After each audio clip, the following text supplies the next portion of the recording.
Good afternoon, everybody. We must just say that we've just started with load shedding in Makanda. So please excuse any technical glitches as we go along. Otherwise, good afternoon to everyone and thanks for joining us. We'd like to ask to record the proceedings, which will then be made available to everybody at a later stage on our ISAR YouTube channel and other online platforms. My name is Nhlanhla Cyril Mbata. I'm the hosting chair for this webinar this afternoon. Again, thank you for making the time to join the ISAR webinar on such an important research and policy discussion. The history of the African Continental Free Trade Agreement is really a long one. It is now over 66 years since Ghana gained its independence as the first African country to do so. And I'll present some of the background with our guest speaker as we get to her presentation. Otherwise, given the speed at which we've seen the Africa Trade Agreement get to be negotiated, signed, and then now launched, many of us are sort of wondering whether we are really ready. Do we have the mechanisms in place for allowing smooth and fair trade across the continent of countries of different economic sizes? Whether or not the mechanisms to allow for that free trade are yet in place. In any case, the implementation process of the agreement is only really the beginning. The negotiations on issues like gradual tariff reductions have only now just really begun in earnest. Hence our topic on whether or not we really is the Africa Free Trade Agreement really going to deliver. Please allow me to introduce Professor Mutambara, our guest speaker, and Mr. Simon Hess, our formal respondent in the discussion. Professor Tsitsi Mutambara is Associate Professor in Economics in the Department of Economics and Economic History at Rhodes University. She holds a PhD and a master's degree in economics from Rhodes University, a BSc honors in economics from the University of Zimbabwe. She has been lecturing in the Department of Economics since 2005, if my memory serves me well, because I remember that year we started just a few months apart of each other. In any case, there she's teaching microeconomics and international trade theory and policy. She has published widely in international journals in areas of research that include trade and industrial policy, regional economic integration in the Southern African region, intra-Africa trade, and North-South versus South-South trade linkages. And then our respondent, Mr. Simon Hess, is the head of monitoring and evaluation for the EIF. And the focal point in the EIF for thematic issues related to the 2030 Development Agenda, Agriculture and SPS and TBT issues. I think the EIF is a framework to supporting the least developed countries in trade-related issues. So he's bringing more than 15 years of experience in trade and development across Africa, Asia, and the Pacific.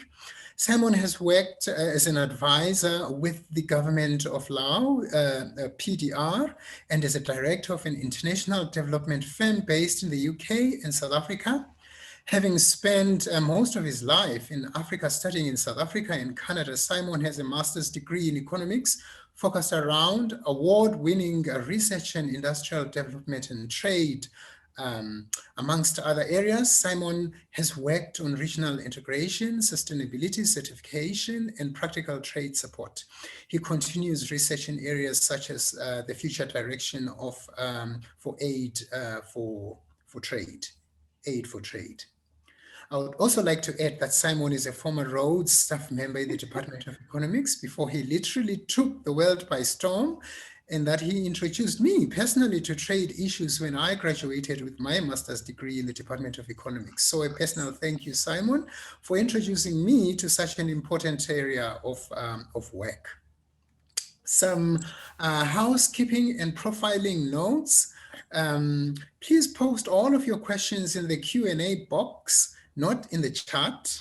And depending on how many questions we receive, we may actually ask you to come onto the platform and speak through your question.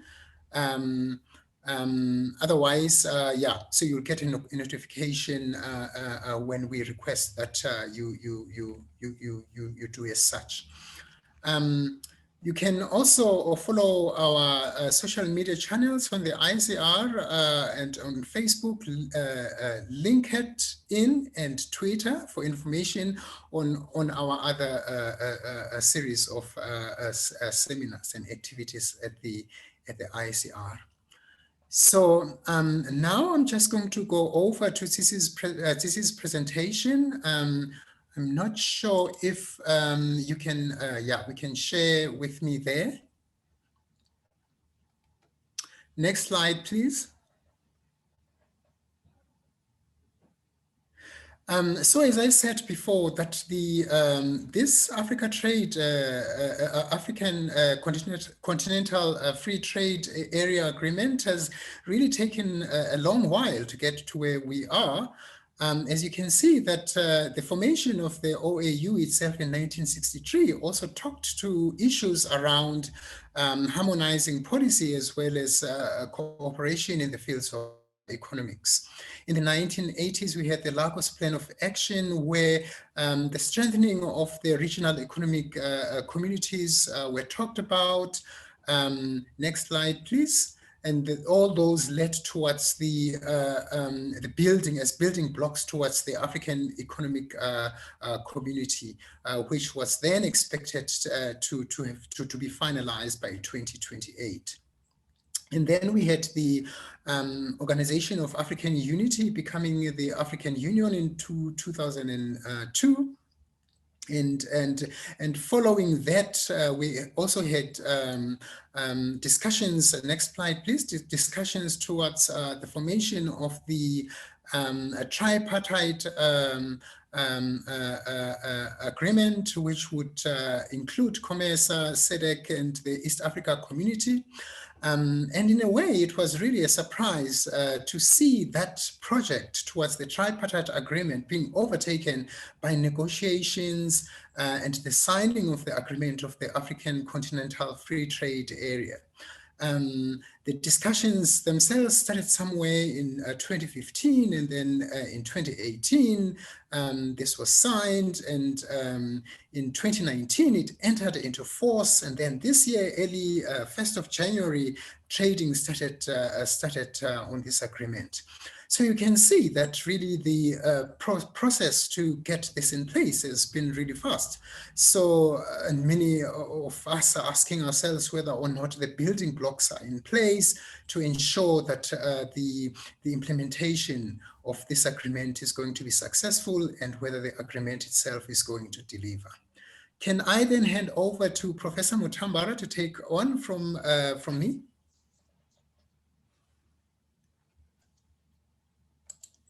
Professor Mutambara.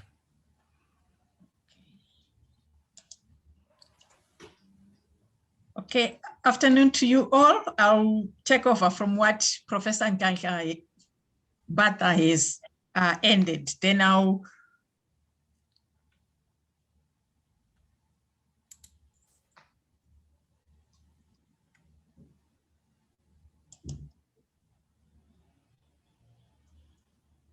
proceed from there. Okay. So what I would like to first of all do is to do the objectives of the Continental Free Trade Area, so that as I present my results, you'll be able to, because when I present the results, I'll be tying them back to the objectives. So from the publication from the Africa Union 2018, there are 8 general objectives. Tsitsi, sorry to interrupt you there. Do you want to just run your slides, run them as a slideshow? Okay, If you because can, yes. Because here Okay, if you can go to the bottom of your slides, you'll see that there's that small screen there, not that one, the first one on your right, not that one, no, on your right, go to your right. Go to your right again. No, not that one. No, not that one. The screen one, yeah, that one. Please press that one and see what happens. There we go, thank you. So now you can go to the slide where you're at. Okay, yes, fantastic.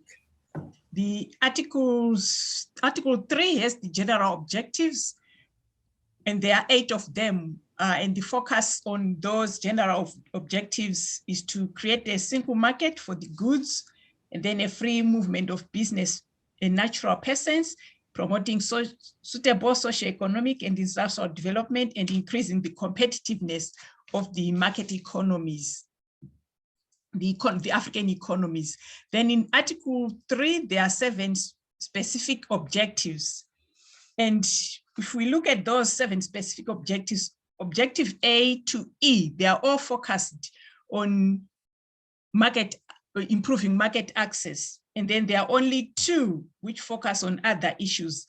And if you look at the general objectives and the specific objectives, it shows that there are objectives which are in the general objectives, which are not being captured in the specific objectives. So I think there is work to be done, because as you see with the results indicate that those general objectives which are missing in the specific objectives have to be captured in the specific objectives for the tripartite, for the Continental Free Trade Area to be more effective, because a specific objective is a key result area. That's where you go when you want to see whether you are making progress or not. You don't go to general objectives, you go to specific objectives, because those are your key result areas. Okay. So let's look at the results of my work. Okay. What I did was to examine the current regional intensity of trade within Africa, so as to see how that can translate into improving trade within the Continental Free Trade Area. And the key issues which are there when you look at regional intensity of trade is intra-regional trade, that is trade within a regional grouping, and then inter-regional trade, which is trade between regional groupings. And you also look at areas of comparative advantage. You look at trade complementarity to see how your trade between yourselves is complementary to each other. And you also look at market access. And in Africa, we have 11 regional economic integration arrangements. And the African Union has identified 8 of those as entities which are key to building the African Economic Unit. And out of those 8 which have been identified by the AU, I focused on 5, which is the Arab Maghreb region, the East African Community, ECOWAS, ECCAS, and SADC.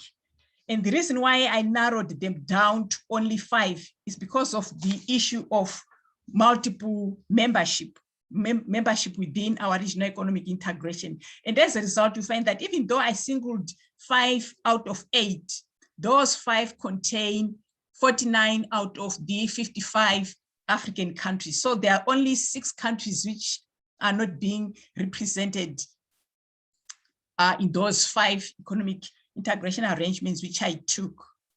Okay, so let's have our first results, which are the intra-regional trade, which is trade orientation, the extent to which trade is inward oriented within our regional economic integration arrangements. Okay, so we'll start with those which have a moderately high inward orientation, which is the Arab Maghreb region, And then the one which is more oriented, which is highly oriented towards its own respective members, is the ECCAS.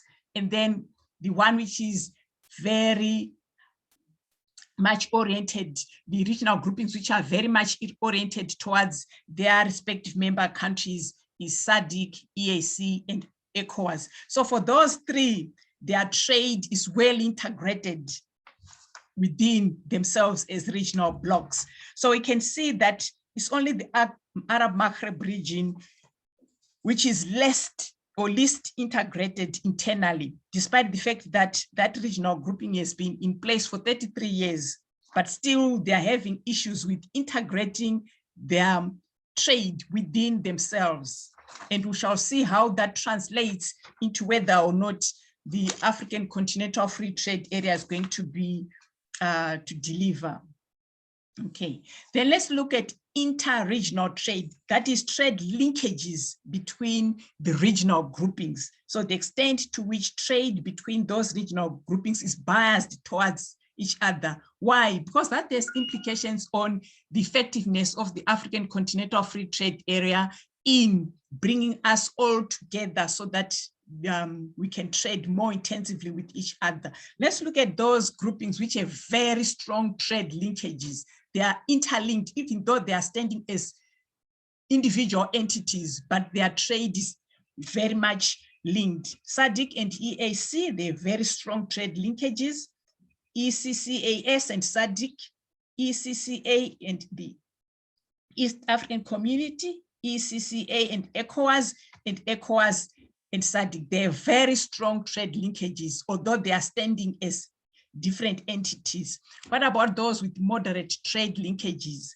The ECCAS and the Maghreb region, ECOWAS and the Arab Maghreb region.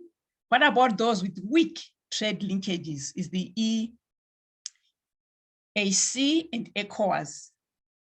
And then the regions which have negative trade linkages, the Arab Maghreb region and the EAC, the Arab Maghreb region and SADC. They have negative trade linkages. Their trade is not biased towards each other. Okay, so what does that show us? Once again, the Arab Maghreb region is the one which is least integrated or linked with other African regional groupings. Whereas if we look at the EAC and the ECCAS and SADC, those three, they're very strong trade linkages with each other. And those trade linkages are going to be, they have implications for whether the African Continental Free Trade Area is going to deliver with regard to strengthening trade within the continent. What about interlinkages with the African continent? Because we shouldn't just be interested in trade linkages between groups. We also need to see whether those groups as individuals, their trade is interlinked with trade in Africa in general. So those groupings which have very strong links with Africa with regard to trade is the East African Community. And then those with positive but moderate trade linkages with Africa in general is the ECCAS and ECOWAS. Those with positive but weak linkages with Africa is SADC.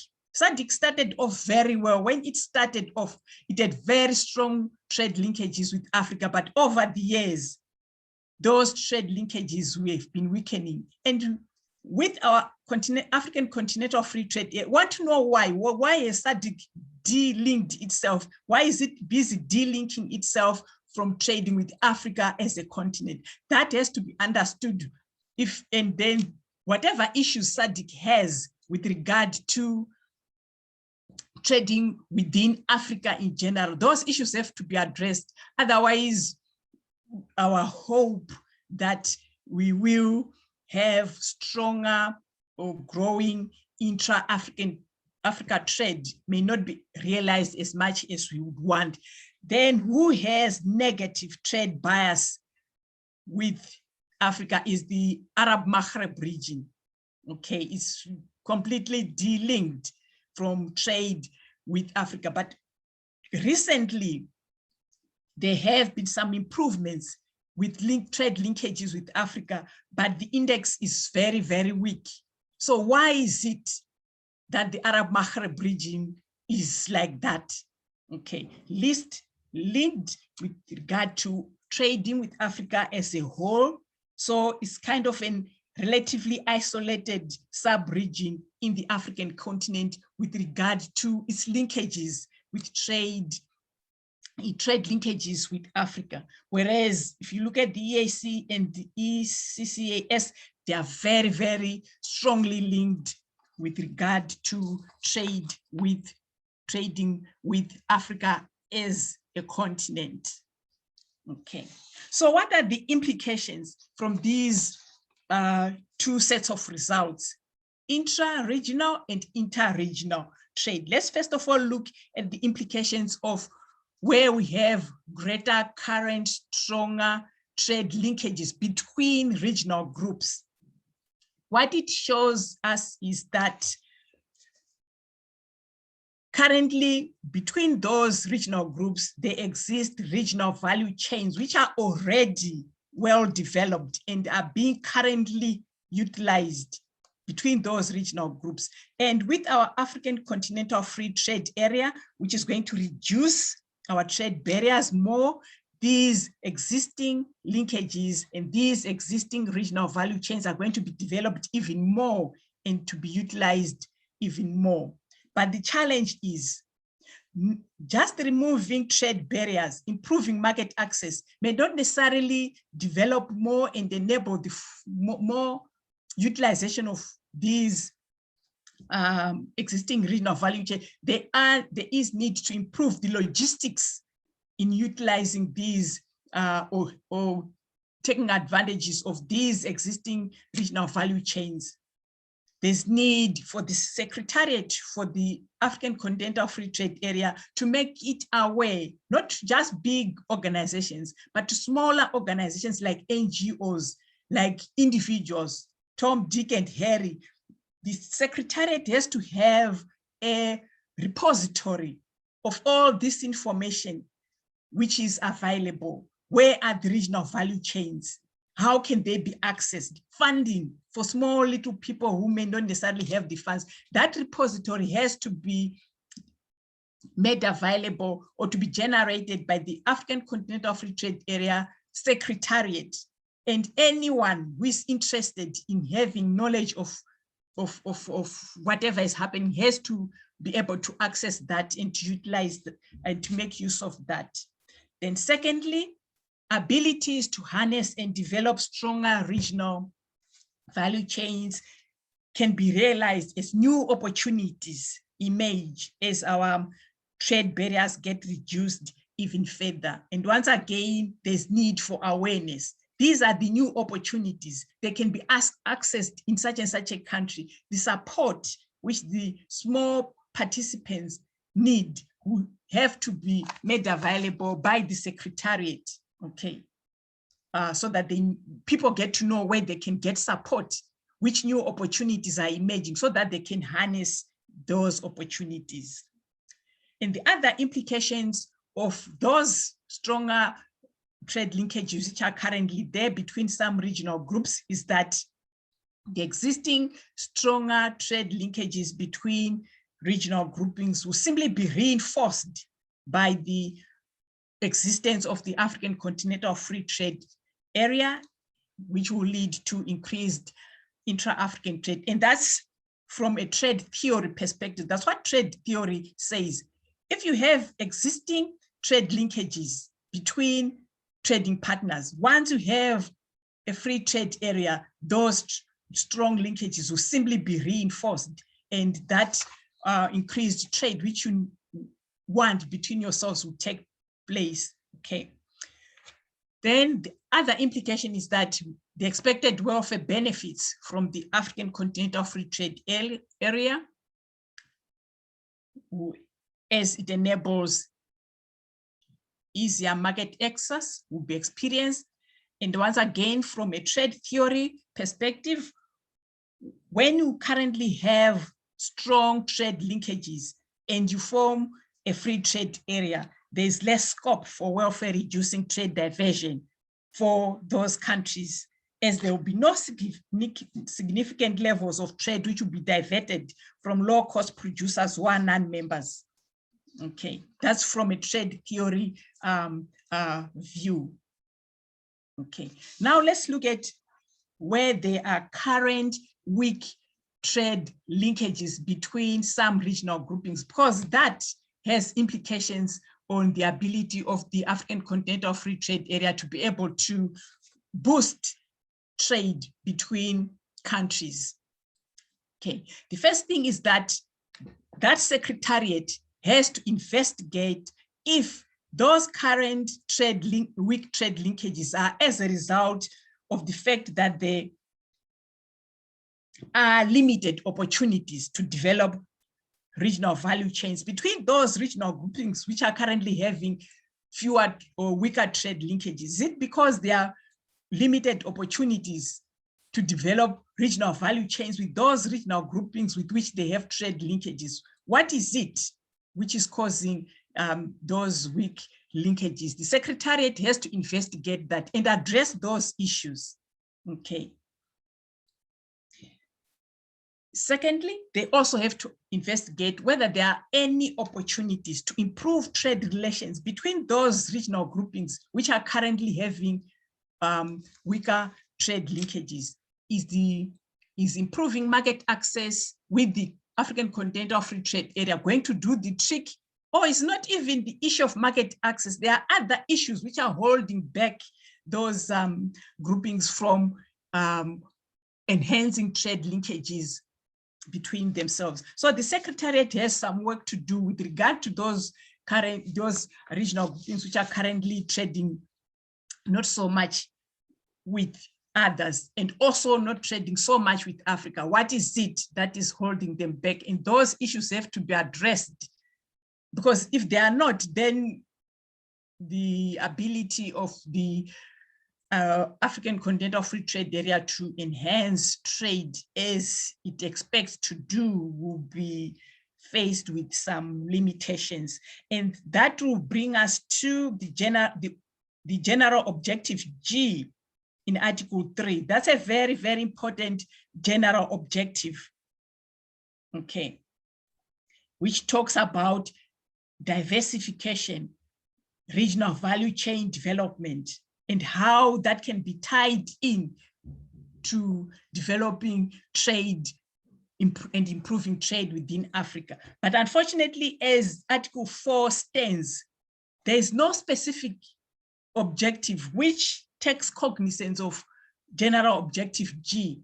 So when you want to make a follow-up on developing value chains, where are you going to go with if there's no specific objective, if there's no key result area in Article 4? So G is a general objective, which is very, very important, but it needs to be recognized in the specific objective because it is an important objective. Okay, then let's look at our results on the current areas of comparative advantage. Okay, what I did was to do broad categories. Okay, those who are familiar with UNCTAD, is the statistical data for UNCTAD, they use the SITC way of classifying products. So as you can see, my categories are very broad, except for tobacco and beverages, which are a little bit narrow, and fuels, which is standing on its own. But for the rest of them, they are quite broad, because the methodology which I was using says the results don't matter, because I was using the okay, I'll tell you when I've remembered the revealed comparative advantage formula, but the normalized revealed comparative advantage, that's the methodology which I was using. Okay. Now, what you can see there is that for food is ECOWAS and EAC. For fuels, everyone is there. is very good at producing fuels, except for EAC. Agricultural products, except for the Maghreb region and ECCAS, and then tobacco and beverages is EAC and SADC, then ores and metals, it's SADC. But in general, we can see that our regional groups have similar comparative advantage profiles, which is in fuels, non-fuel primary commodities, and low value added resource intensive manufactured goods. That has positive and negative implications as per trade theory. And I'll look at the positive and negative implications, which will also be filtered into the African Continental Free Trade Area. Okay. First, let's look at one result, which is which we find, because if you look at those areas of comparative advantage, no regional grouping has a comparative advantage in high value added products, none of them. Okay. No chemicals, no transport machinery, transport and equipment, none. All of them had 0, 0, 0, 0, 0, 0. No comparative advantage in any high value added products. What are the implications? This has to be addressed through industrial policy measures that stimulate levels of industrial development. And once again, that brings to the fore general objective C and general objective G. And once again, unfortunately, those two general objectives, they are not reflected in our specific objectives as they stand in the Continental Free Trade Area Agreement. So if you want to make a follow-up on, are we as a secretariat facilitating the development of good industrial policy measures which stimulate industrial, where are you going to go when you don't have a specific objective, which is a key result area in your specific objective? So that's a shortcoming which the secretariat has to address if we are serious about wanting to have comparative advantages in our regional groupings in Africa as a continent when it comes to high value added products. Okay, now let's look at what we are good at, our areas of comparative advantage. Okay, and I said earlier on, we have comparative advantages in similar areas. Okay, but that doesn't necessarily have to be a bad thing. Okay, so all we need to do is to identify sectors in which there are opportunities for joint production and then strengthen existing regional value chains in those particular areas. But we need to go even further and look at certain products, specific products. Remember, I said that my product categories were quite large. So we need to go deeper and look at the specific product areas. So that, and that ties in with general objective G. Okay. And once that information has been obtained, it has to be available in that repository, which I said the secretariat has to have, so that people know where joint production can, areas where they can participate in joint production and harness regional value chain. That repository has to be there. And that's where research on specific products in which areas of comparative advantage are existing, but not very strongly, should be in, so that people can access that and work on that. Then our same areas of comparative advantage, they will have ripple effects through enhancing stronger trade linkages between regional groupings, because you see, oh, they have a comparative advantage in such a product, and ourselves too, let's have joint production. Okay, and that will facilitate stronger linkages between regional groups. And also the ripple effects are going to be felt through our easier market access with our continental free trade area, which is going to reduce trade barriers even further. And that's simply based on trade theory, because that's what it says. Okay, now let's look at further implications. Even though we have comparative advantages in similar products, but that we can use that to our advantages. Okay, it shows us that we have a wide range of overlapping products which are being produced in member states. And remember, our member states have countries which are at different levels of industrial development. And therefore, that means even though we are producing similar products, there are wide differences in per capita unit production costs in specific overlaps. And that's a good thing. Why? Because with the African Continental Free Trade, it's going to free up the market access. So even though we have comparative advantages, the one who can produce more efficiently is the one who's going to be getting the business. So there is going to be competition, and that will simply push us into efficient production. So it's not necessarily a bad thing to have similar areas of comparative advantage. If you open that market, then those wide differences in per unit cost of production are going to come to the fore, and you compete, and you'll be able to see who is going to thrive and who is going to sink. Okay, so opening up the economy, the African economy is going to be an advantage. Another implication is that once we have our African Continental Free Trade Area in place, and with our reduced trade barriers, with competition, and we harness the economies of scale, and therefore there's going to be a greater possibility for substituting products. It will simply trickle down to ourselves as consumers. Okay, and that is going to, and that shows the importance of general objective F, which is about competition. But as I said, with the other general objectives, which I have spelled out, once again, there's no specific objective, which is telling us that general objective F is important, and therefore we need a specific objective, because that's where we go when we want to make a follow-up on whether things are happening. You go to your key result areas, which in our case are your specific objectives.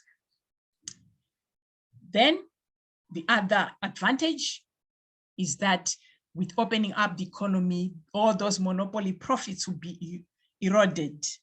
It's not only few individual people who will be taking advantage of opportunities to produce, but it's going to be opened up to everyone, and therefore promoting allocative efficiency, utilizing of resources, and improving the current installed industrial capacity. But once again, the issue of awareness, is the Secretariat going to make it, to make all this information available to every Tom, Dick, and Harry, not to just the big business? And what support is the Secretariat going to put in place to support those small individuals who also want to harness the opportunities which are within the wider free trade area? Because if that information is not made available to everyone, those monopoly profits will continue, because it's only a few who are aware of opportunities. Opportunities are not being disseminated to everyone. That's why I feel that the Secretariat should have a repository of all the information which is relevant to harnessing opportunities within the Continental Free Trade Area. And not only that, support. Where are those people who are not as rich as others going to get the support to be able to harness the opportunities which are going to emerge?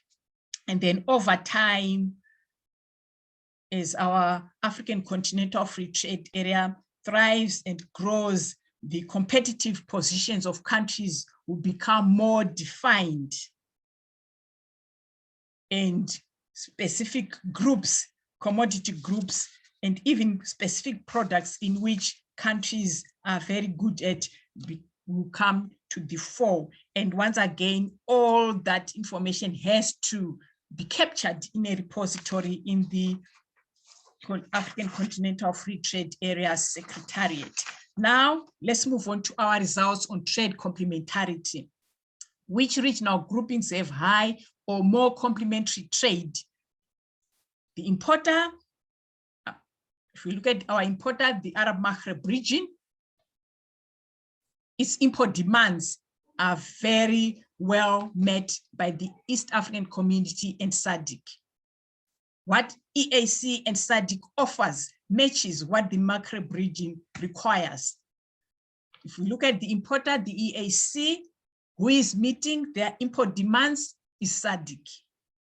What about if you look at the ECCAS, who is meeting their import demand is SADC and the EAC. If we look at ECOWAS as an importer, who is meeting their import demands, who has the potential to meet their import needs is SADC and EAC. If we look at SADC as an importer, who is meeting their import requirements is the EAC. So there's a very high match in this discussion which I've just had. What about where it's becoming more complementary?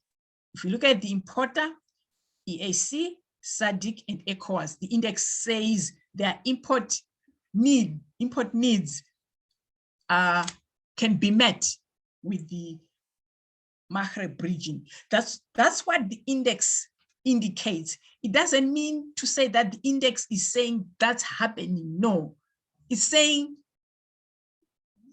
the trade data as it stands, the import requirements of the Maghreb region can be met by the EAC and SADC. So their trade is highly complementary. Okay. And amongst our regional groups, EAC, SADC, and the Maghreb region, they are more complementary with each other's demands for goods, their imports. And if you look at SADC and the EAC from the trade linkages, those two are strongly linked. They are strongly linked, okay, which means that the high trade complementarity between the two is being translated into stronger trade linkages, And if you look at where I'm saying becoming more complementary, EAC, SADC, ECOWAS as importers, their trade is becoming more and more complementary to the Arab Maghreb region. So it means the fact that the Arab Maghreb region is currently delinked to these other regional groupings, there are opportunities for the Arab Maghreb region to engage with these other regional groupings where currently it has negative trade linkages with, because trade complementarity, the index is saying that there is potential for that to happen. So the question is, what are the implications, okay, for having high trade complementarity index, which shows that your trade is quite complementary, or emerging trade complementarities? Okay, let's first of all look at where there is presence of more complementary trade structures between regional groups. Okay. With our African Continental Free Trade Area in place, it means trade complementarity could be exploited more fully for mutual benefit with the African Continental Free Trade Area in place. But once again, the issue is, people are aware, organizations are aware that trade between such and such a region and such a region is complementary, and in which particular groups, product groups, and what support is there for people to harness or to make use of such trade complementarity. So once again, the issue of a repository with all the information which anyone who may be interested in utilizing the existence of such trade complementarities can access. And then the other implication of the presence of more complementary trade structures is that we have potential. It indicates that there is potential and evidence for improving bilateral trade complementarity between regions. And with our strong and improving bilateral trade complementarity among member states, our free trade area would be more welfare enhancing for members. And then we'll come to the Arab Maghreb region. If, let's say, market access is currently the issue, that's why it's delinking itself from other regional groupings in Africa and in Africa in general, then a much easier market access with the African Continental Free Trade Area will facilitate harnessing those emerging trade complementarities with other regional groupings. Therefore, the current weak trade linkages between the Arab Maghreb region and the other regional groupings and Africa as a whole will be improved. That is, if market access is the issue.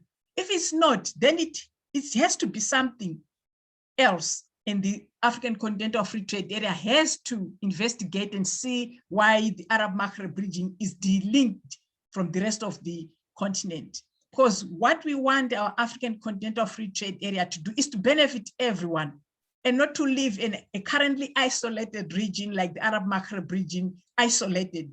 No, it has to be brought into the African continent and trading with others more as others are doing.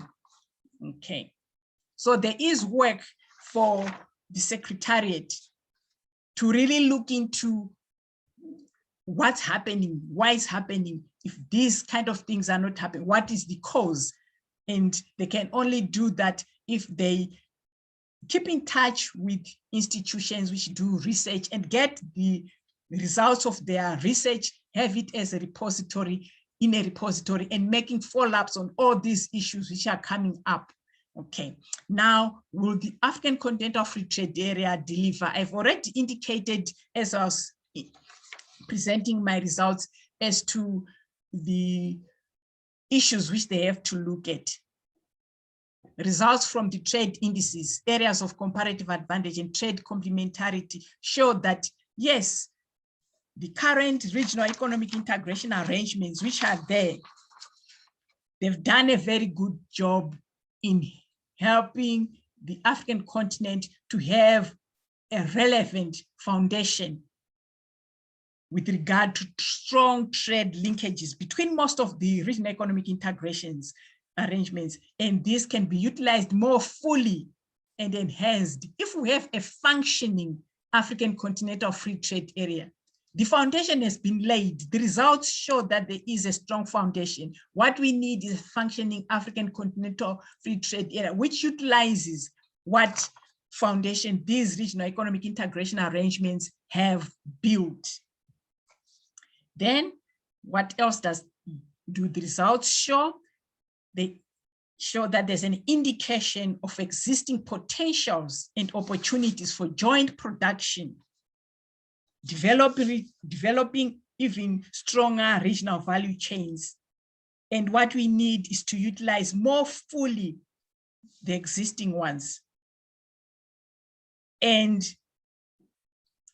the existing potential and opportunity, we have to have a functional African Continental Free Trade Area which has relevant provisions in place to foster these opportunities. So once again, awareness to the small trader.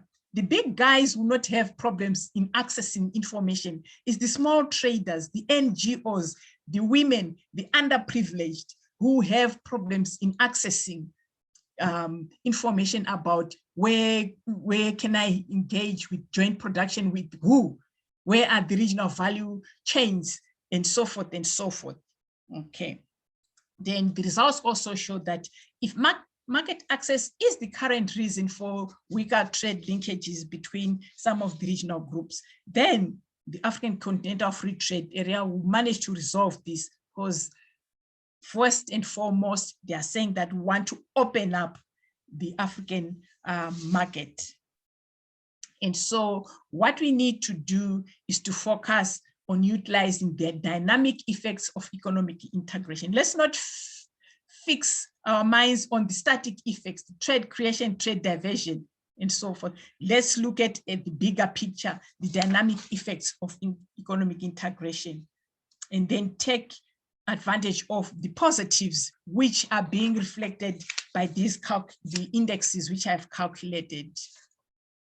Then lastly, I'll look at how will the African Continental Free Trade Area deliver with regard to our different RECs, which are different levels of economic integration.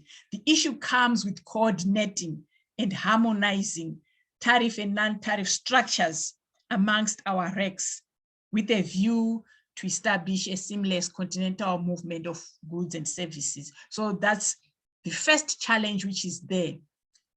Because if our tariff and non-tariff systems continue to be unharmonized, then market access will continue to be a problem, despite the fact that we have a African Continental Free Trade Area which seeks to open up everything.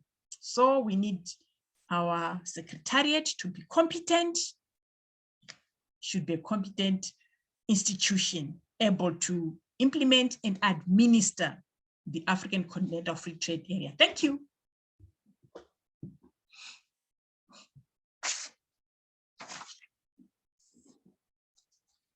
Oops, let me unmute. Thanks so much, Professor Mutambara. I see Prof. Mbata is back. Hand over to him. He's coming back in. We've just had some load shedding issues at Rhodes. Yes, about that. Yes, I'm not sure if I came back and if people can see me.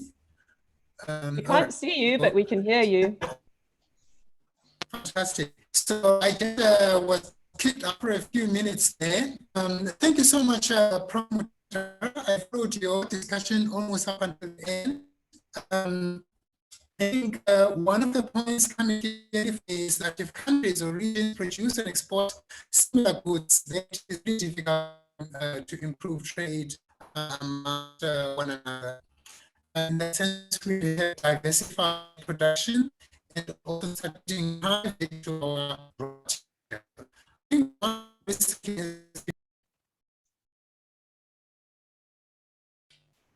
All right, I think we've lost Prof. Mbata again. Let's give him a minute or two. If everyone could please put questions into the Q&A box, we will be having a Q&A period shortly, and we'll be able to address them then. Sorry about the signal issues, power issues rather.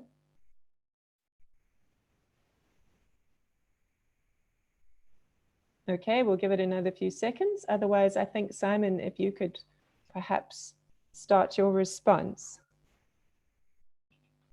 Sure, thank you. Address. Good, wonderful, thank you. Tamara, can you confirm you can hear me okay?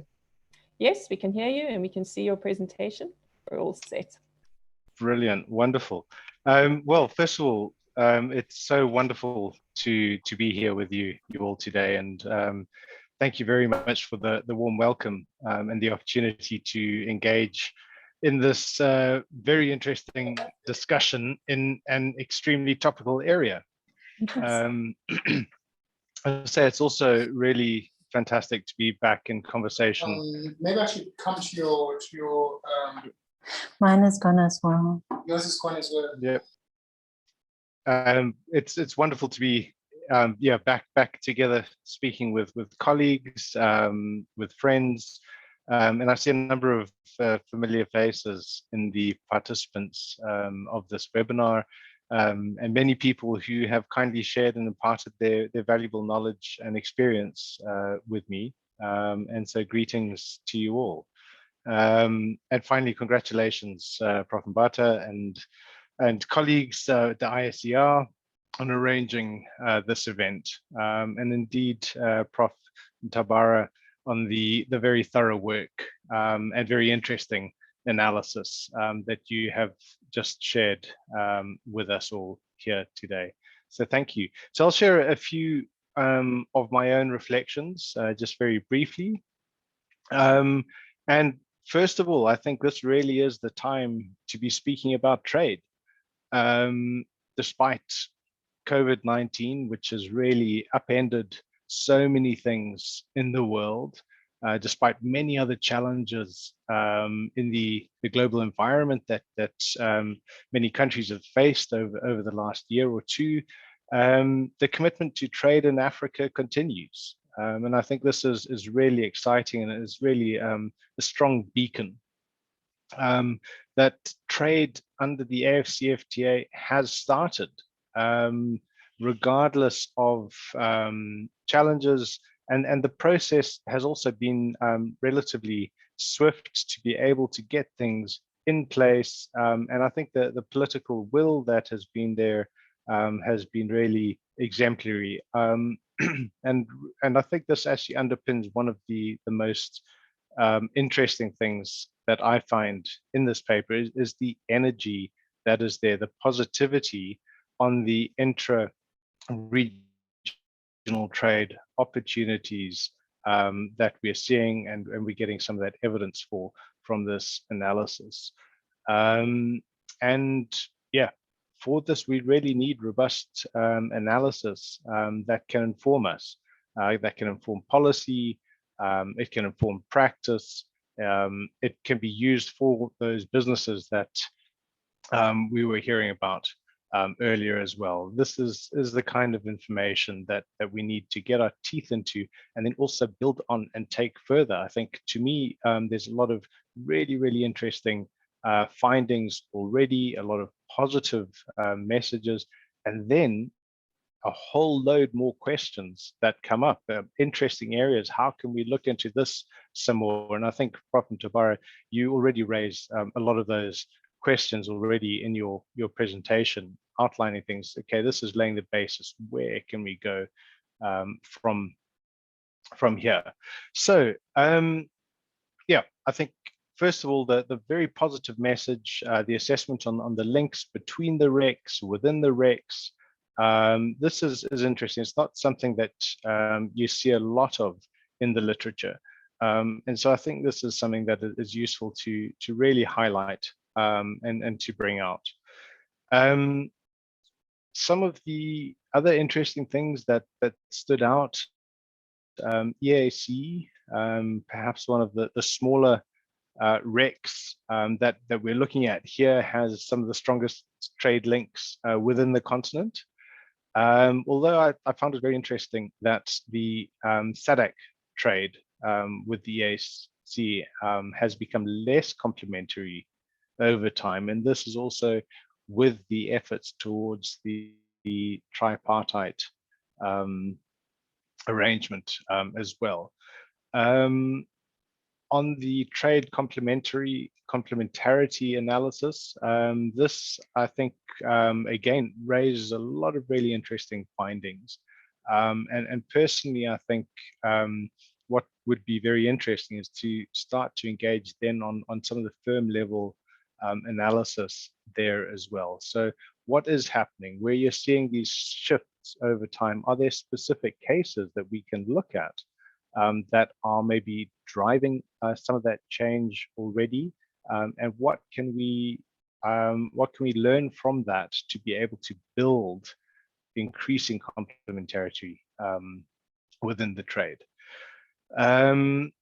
Also, we see a lot of fluctuations. I think that analysis is really interesting. Some things might be counterintuitive. With greater integration, we would normally expect maybe or greater levels of integration. We see greater trade happening between regions, but some of this seems to be fluctuating. What are the reasons for that? Why is that happening? And what can we draw from that? on the comparative advantage as well, I think this also gives us a great map. And underneath this map, can we dig down a bit more into some of these comparative advantages that have been highlighted, and look into the types of products then that maybe have comparative advantage, that we've got experience in, that we can see what is happening sort of underneath the hood there. I think the finding about the lack of comparative advantage in the RECs and in higher value manufacture products is something that lays the basis, I think, for a number of the recommendations around the industrialization process. And something else actually that you raised, Prof, in your presentation was the aspect of how can we get businesses to really use the AfCFTA.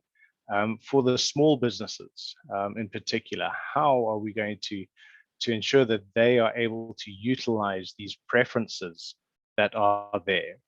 We see in a number of preferential arrangements that that businesses don't always maximize the usefulness of the preferences that they had. So there is a case to be made about awareness, about being able to link businesses into these systems.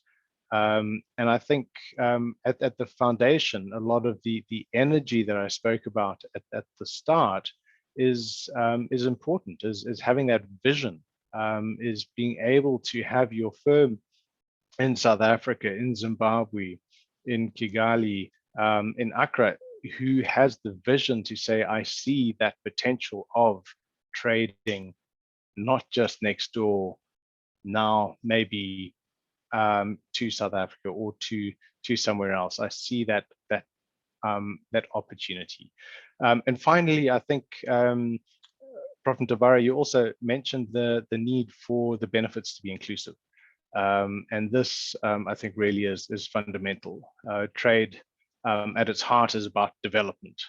It's about assisting economies to grow for the greater good. And in that, we need to really consider how small firms, for instance, can really benefit from it, and how countries and regions as a whole also benefit along the way. And so, yeah, I think I've come up with a number of really sort of interesting things that I'd be interested to see further from the space that we have here. And so one of them is what are some of the secrets to success of integration within the blocks, within the RECs that we've seen, the sort of intra-regional trade growth, and to what extent can we see that mirrored in the AfCFTA? And then conversely, what is not there? So are there elements of success that we've seen in the RECs that are not yet mirrored within the agreements in the AfCFTA? Secondly, to what extent are the findings driven by major economies in the blocks? So when we look at SADC, there are certain economies that play a major role. Likewise, in the EAC, the role of Kenya is paramount and was one of the is a major driver of trade in that region. So when we look at the analysis with the major blocks and with the smaller countries or traders, what sort of information do we or could we pull out from that? And yeah, I think this gives us a lot of pointers, which is useful to then be able to narrow down maybe into some more specific analysis in maybe some of the trading arrangements or with the major economies about what are the specific details at a product level maybe that we're talking about. Related maybe to the aspect of inclusive trade is that of informal trade and also cross-border trade. And I think that there is an enormous amount of informal trade that is happening, and a lot of very interesting trade there as well. And so that's something else to look at. And it's also an area where I think we're seeing increasing amounts of trade in manufactured goods as well that are happening maybe on at a cross-border trade level, and some of that might not be captured through the formal trade statistics. Another area that Prof, you mentioned earlier on is services in the AfCFTA. What is the role then there of intra-regional trade in services? You've mentioned dynamic effects, and I think this is a whole nother area that can really be unpacked. Things just from the vision of having the AfCFTA for a small firm. What are some of those effects that could snowball and generate some of this this trade that we're looking at? And then, yeah, finally, what role does geography, transport play? You mentioned some of the non-tariff measures, non-tariff barriers.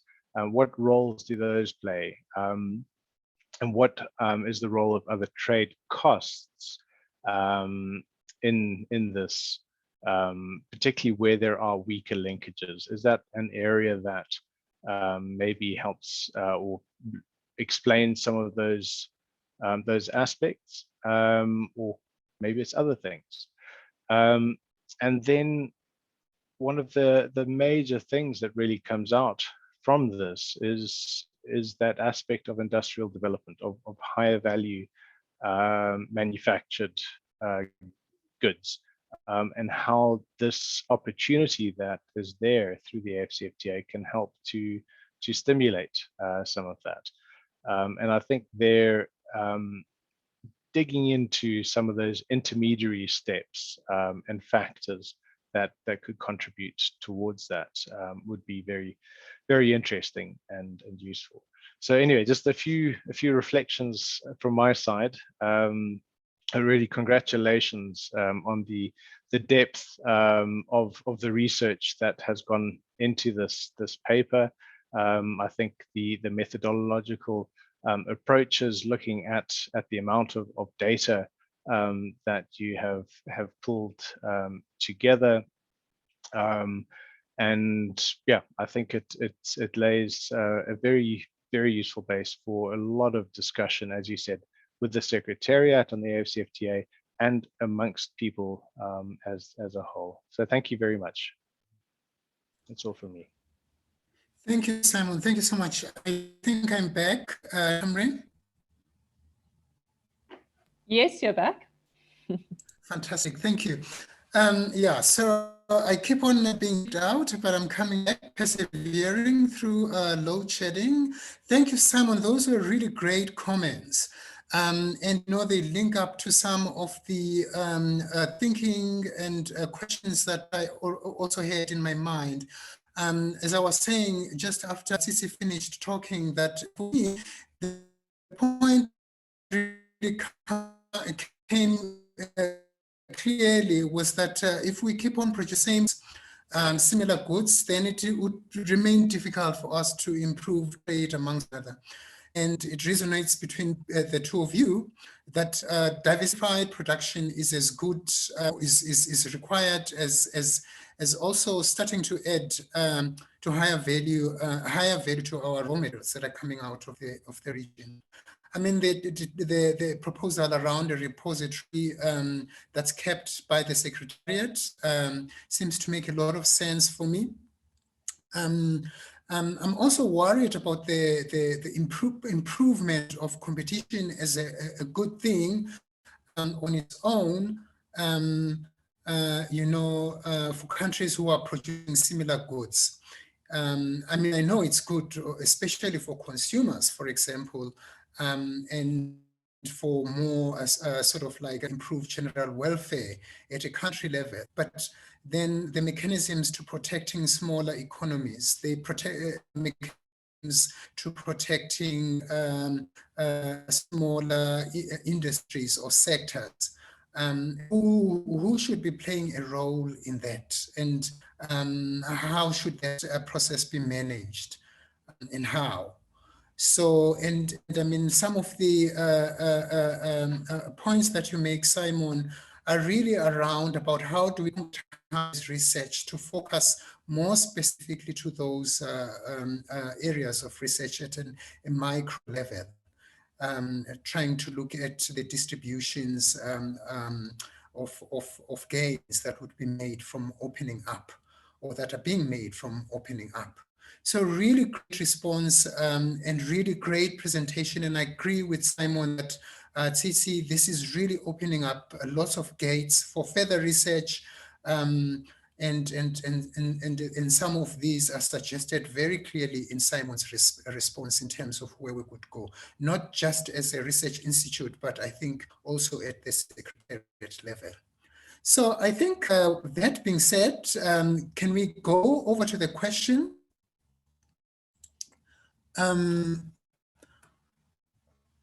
I see we've got a number of questions there, but I don't think a lot of people have asked the questions. So maybe we should start off with Sam Sadian to, can we bring Sam Sadian onto the platform for him to make a contribution and ask the question or make a comment? And then would be followed by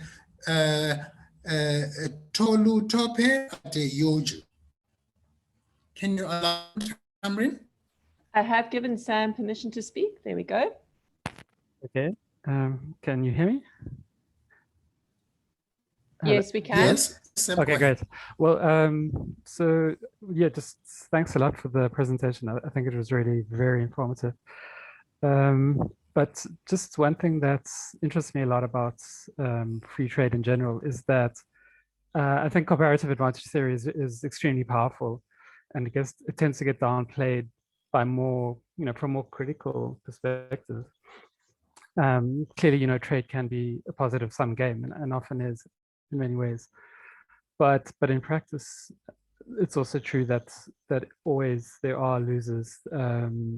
Less competitive people are put out of work, and it's not always easy to reskill those people. They don't always get new jobs that pay the same amount.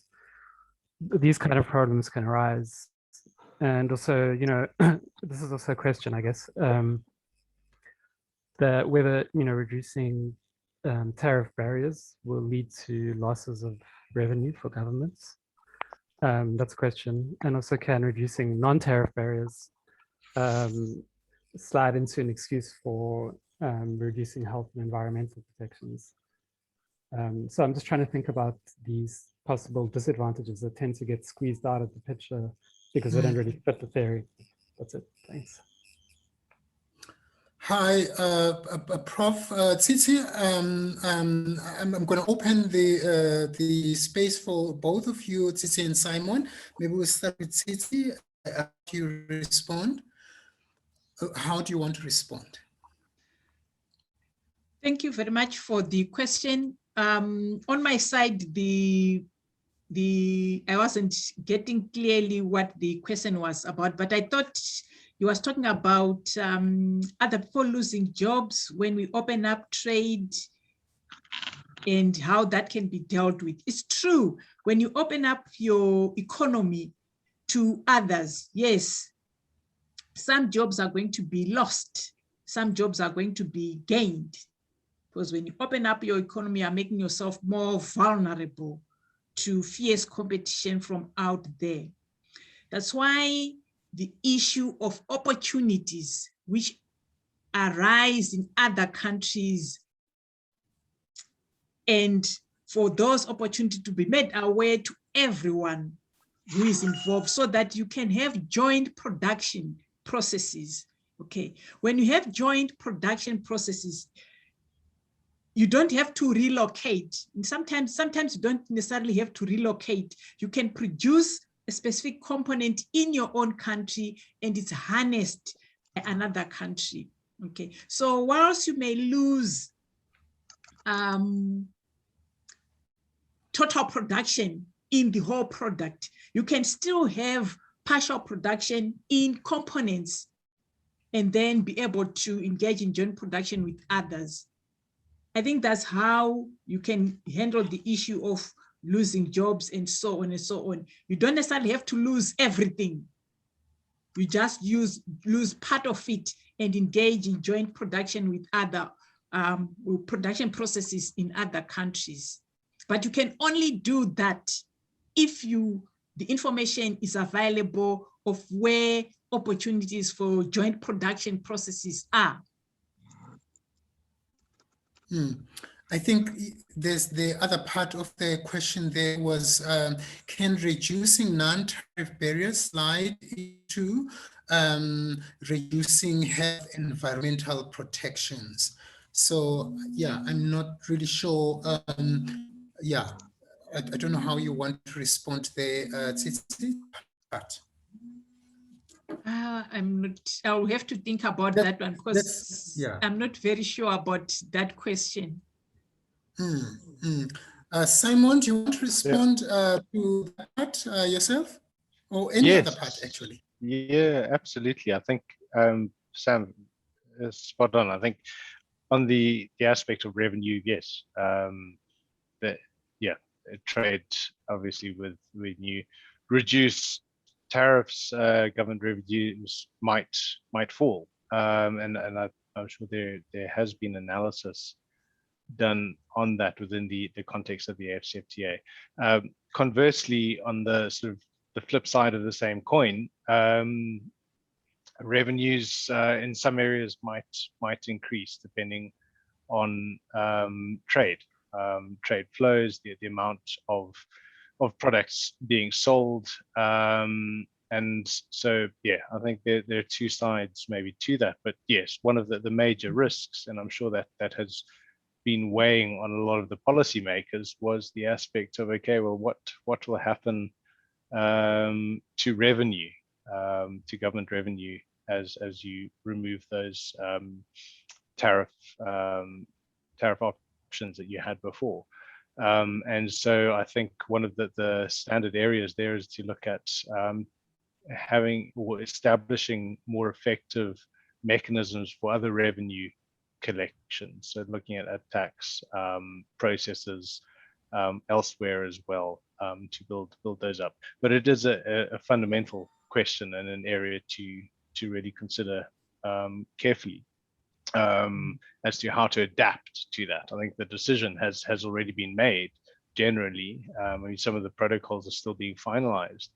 However, with the decisions made, it's a question of, okay, how do you adapt to those areas, look at other forms of revenue for governments. And your point on standards, non-tariff measures, non-tariff barriers, yeah, I think that is certainly a risk that could be there.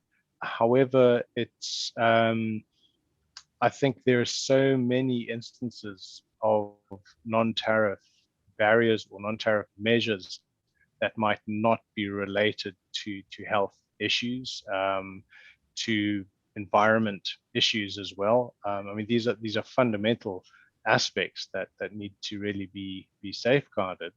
However, there's a lot of other areas that either do not impact those aspects, or conversely could contribute towards more efficient aspects on health. For instance, if you're looking at services, then on mutual recognition of training, you could increase the number of nurses or other skilled professionals that would be able to provide services in the country. And likewise on environmental aspects, I think there are a lot of opportunities for promoting more environmental practices through trade. However, you do need to balance that with making sure that what you are doing is not having a negative action there. Thanks, colleagues. Thanks, Simon. Thanks, Tsitsi. Thinking about non-tariff barriers. In Kenya, for example, you get what is called milk ATMs, where you can find about 2,000 farmers, dairy farmers, could come together and form a cooperative, and they put money together, get the equipment, get the big storages, they collect the milk. Even if you've got 2-3 cattle, you can contribute to the scheme. And then the milk is then deposited in these ATMs. I mean, when you are there, it looks very impressive and very innovative. But when you start thinking about the South African very litigious system that we've got, you can see that a system like that may not even see the light of day. And so there are pros and cons, when you talk about some of the barriers that are reducing health and environmental protection, that comes on top of my mind, whether or not aligning standards across the continent to some level would be helpful in ensuring that similar standards are maintained. So I guess it's a matter of negotiation, give and take on what of those legal processes could entail. And Simon is right about the issue of revenues. Government revenues would decline, definitely. But I mean, we think, and yes, you said correctly, Sam, we think about trade as not just a zero-sum game, and we think that the gains would be higher than the cost overall, and there would be losers and there would be winners. I think the role of governments and the role of the Secretariat then would be ensure that the gains are redistributed fairly, and that would be probably a secondary or parallel process to the trade itself of ensuring that, on the ground this happens. And you're right, often it doesn't happen. It's just the first step that happens, and then people who lose their jobs in the first round often find it hard, or new jobs don't come into play. They don't get skills that they require to enter other job markets, but that remains a challenge, I guess, throughout just globally. And as we have new technologies not even associated with trade that sort of destroys current ways of producing and creating new jobs, we find people who get left behind. So this is really a political discussion. Now to get on to the next question, I see we're getting more and more questions. And I ask, maybe I'm going to just ask Tolu Tope to just state his question, and then we're going to finish off with the last one. Thank you very much, guest speakers and panelists. I appreciate all the thoughts that were shared in the call today. My question is has to do with, well, I actually have two questions. The first one has to do with the fact that we have a deficit of personnel expertise across the continent that can bolster the realization of increasing value chain across many sectors. These personnel can be found in the communities of Africans in diaspora.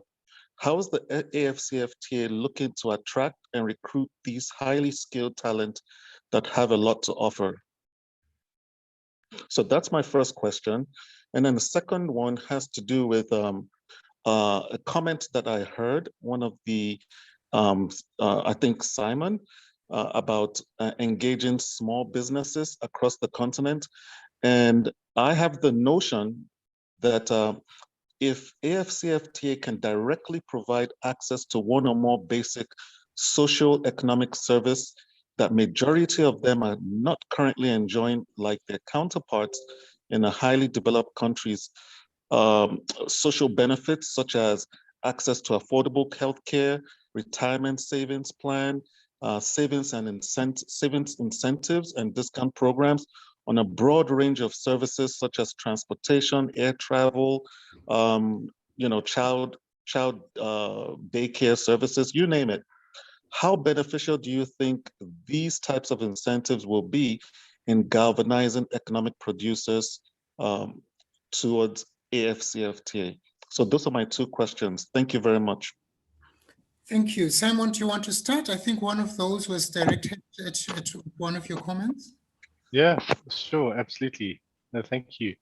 I think on the aspect of incentives and bringing small, medium-sized companies into the trading arrangements, making it beneficial to them is something that needs a lot of policy thought and some practical elements as well. I think we can also draw from experience in other trading arrangements.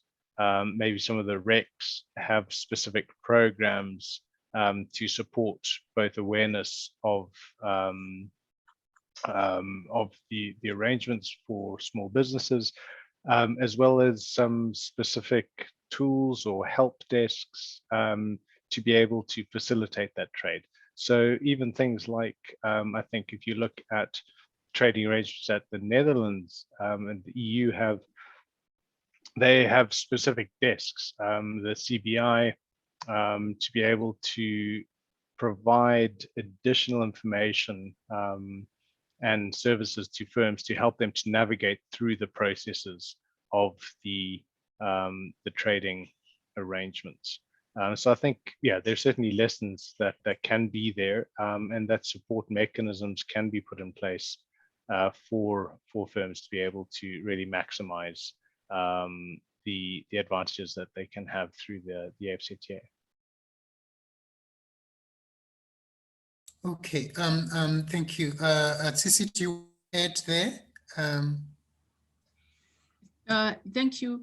I just want to comment on the issue of the deficit of personnel in the organization. That's why if you look at my last slide, I said a functional African Continental Free Trade Area, because as long as that deficit in personnel is there, we can talk all we want, but things will move at a very, very, very, very slow pace. And secondly, the diaspora itself, how patriotic is the diaspora itself? Is it patriotic enough to want to relinquish their high-paying jobs wherever they are to come and work at a secretariat which pays maybe half of what they are earning? So yes, I acknowledge the issue of personnel. It just has to be there. Otherwise, we will not realize what we want, because implementation is very, very important. Administration is very, very important. So I agree with that. It's something which just has to be looked at. Thank you, Tsitsi. Let me just read, before I ask Adrissa to come on board, let me just read Nobisa's comment, because that's just a comment. I find the recommendation about the repository very appealing, and would be beneficial to small businesses. The industrialization we pursue in Africa should have a strong continental dimension, which is why the development of regional value chains is also important. And then, Adrissa, do you want to come on board?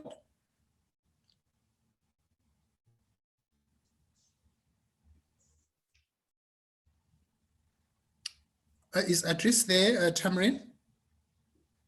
Thanks for the presentation. I'm just bringing it on now. Okay, all right.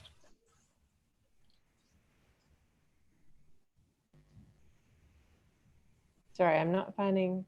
Okay, that's fine. The question is straightforward in any case. How can we make the Africa Continental Free Trade Area more ubiquitous and known by more Africans? So it appears that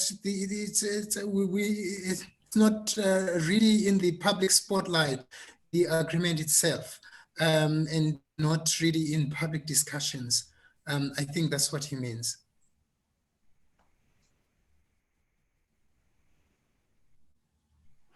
So, any suggestions, Tsitsi? How do you think? What should we do more to ensure that it's kind of sounds obscure? You know, lots of people are not really understanding what really is involved, especially because it's so technical. The issues that are involved in implementing the free trade area. I'm not sure what could be done more. I mean, I saw SABC at the beginning of the year, early this year, there were lots of discussions with the launch, and many presentations were made, but I think things get lost just because of the nature, you know, of the technical nature. And yeah, but I'm not sure what more could be done. Any ideas? Yeah, thank you. Also on my side, I'm not very sure of what can be done, apart from the fact that those who are in research institutions and universities, they have no problems in accessing these things. But when it comes to other people outside those institutions, I think the responsibility has to be with their specific governments. Maybe their departments of trade and industry or commerce, whichever ministry or department which deals with trade, that's the one which has to be showcasing the issue of the African Continental Free Trade Area. So it has to be the specific countries and the responsible ministries. Okay. All right, Simon, I'm not sure if we've got, Simon, do you want to add any suggestions on how we could broaden discussions around this? I think one of the most powerful things are examples, are stories of things that have happened, of trade. I recall that with the launch of the AfCFTA, I believe one of the first shipments that was sent under the auspice of the AfCFTA was 2 sets of goods from Ghana, one that was being sent to South Africa, beverages, I think, and then another set of cosmetics, actually, that was being sent to Guinea. And I think, yeah, I think these kind of awareness around these kind of examples is useful, because it gives people that vision that, okay, based in Ghana, and our firm is exporting these products that are on the shelves in South Africa or on the shelves in Guinea. And so I think that there's a lot there in stories of what is actually happening and making that available to the public, to businesses. Medicine, Magocha, do you want to ask your question, or can I just read it? Is he there? He's there and allowed to speak. Medicine?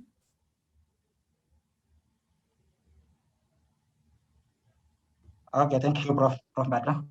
I wanted to ask a person on how we could deal with anti-competitive behavior in this African trade area.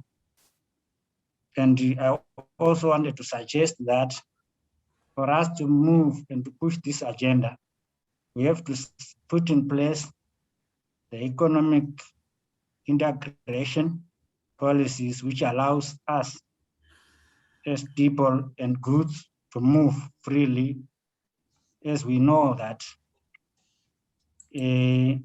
for trade to be facilitated easily, there is need for free movement of goods, free movement of people, and free movement of ideas.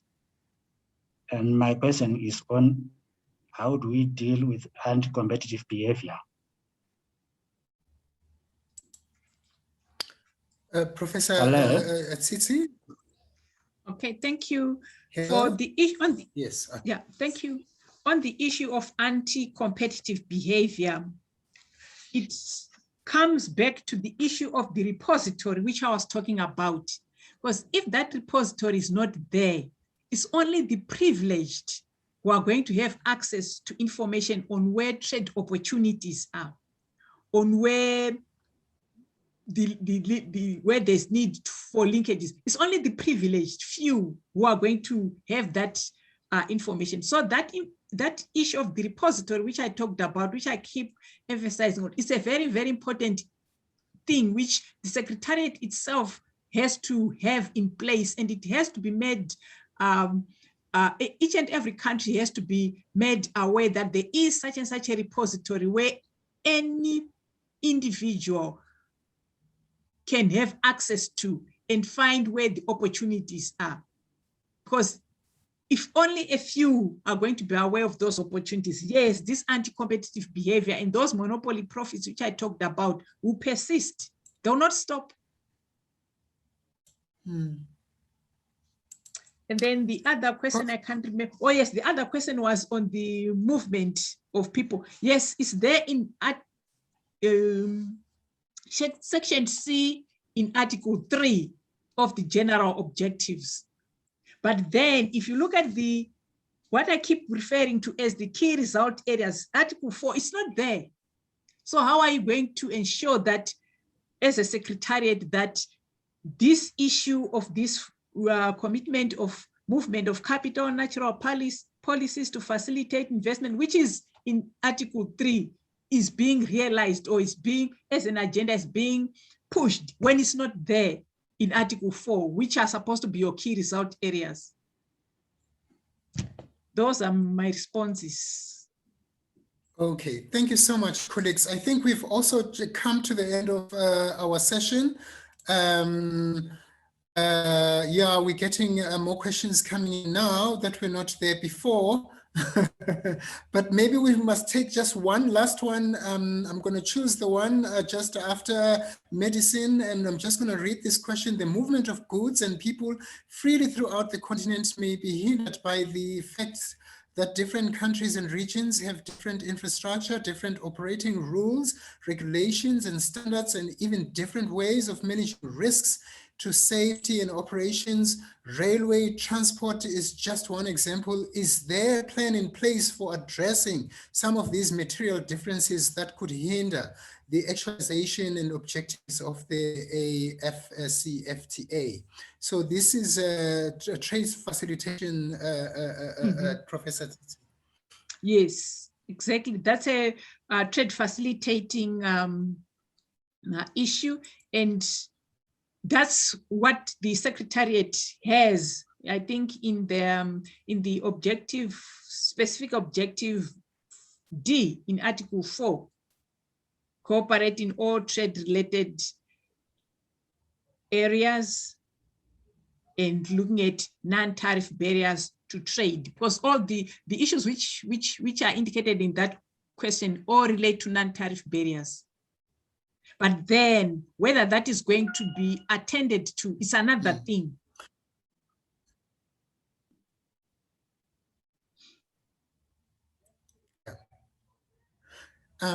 Colleagues, because we've run out of time, I just want to say that we're going to put up the link to this discussion on our YouTube, and then you can continue putting your questions and would be responding to them as they come. So this is going to be an ongoing discussion, doesn't just end here. At this point, I want to say thank you to both Tsitsi and Simon. Great presentation, and our participants. Yeah, so one of the things I had forgotten to say about the ICR is that we're very much open to collaborations and in the following areas of research, including natural resources, specifically land reform and water reform or water management. Also do research on skills development and education, also do research on human and economic development. And of course, we do research on trade, especially with a focus on Africa, as we've just done or illustrated with the webinar. Thanks to everybody for joining us this afternoon. You will find the recording of this webinar on YouTube and other social media platforms. And thanks to the ISA team for putting together the event, our admin person, Bulelani, I will attend to all your questions via his email address that's posted there. Thanks for for us holding on and going through the load shedding process and your perseverance as well with us going on and off. Other than that, I would again like to say thank you and much appreciated, Tsitsi and Simon. Please have a great afternoon further. Thank you.